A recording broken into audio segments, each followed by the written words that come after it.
কি গোপাল, এটা কি? এ গোপাল, এটা কি? মহারাজ, রিক্সা মহারাজ। আমি চড়বো এই রিক্সায়? মহারাজ চড়বো এই রিক্সায়? আমরা সারা জীবন এসি বাইকে চলাফেরা করছি, আমরা এই রিক্সায় চড়বো? মহারাজ, গোপালের কিছু কন মহারাজ। আপনারা জনগণের ভোটে রাজার মন্ত্রী হয়েছে, এখন জনগণের রিক্সায় উঠতে গেলে আপনাকে এখন পাইলস হয়ে গেছে নাকি? জনগণের ভোটে যত দিচ্ছেন তাহলে একটু জনগণের পাশে থাকার চেষ্টা করেন। মহারাজ, তেল খাইয়া দিছে আমগোর বাইকের, এখনো জ্ঞান দিতেছে। মহারাজ, আপনার আব্বারে কিছু কন।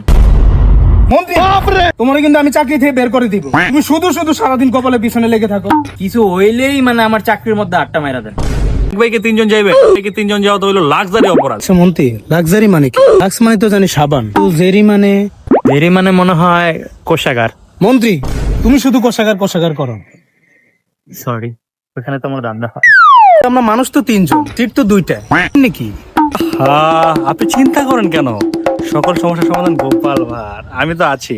আপনি আর আমি নিচে বসবো, মন্ত্রীকে উপরে বসাবো, ঠিক আছে? এই গোপাল, আমি কিন্তু উপরে বমু না। কেন, আপনার কি উপরে বসতে সমস্যা কি? কি স্যার, আপনার কি পাইলস হয়েছে নাকি? ও, আমার পায়েস হইছে। কি মন্ত্রী, তোমার প্রাইস আমার আরো আগে জানাও নাই তো তুমি? मैं गाली नहीं दे सकता। नहीं, गाली नहीं देना। अब फैमिली মন্ত্রী, তুমি কোনো টেনশন করো না, আমি তোমার নবাব আব্বাকে বলে তোমার ওষুধের ব্যবস্থা করতেছি। এখন একটু কষ্ট করে উপরে যেয়ে বসো, গোপালকে নিচে বসতে দাও। তুমি গোপালকে তো চিনোই, গোপাল যদি তোমার চাকরিতে আঙ্গুল দেয় তাহলে তোমার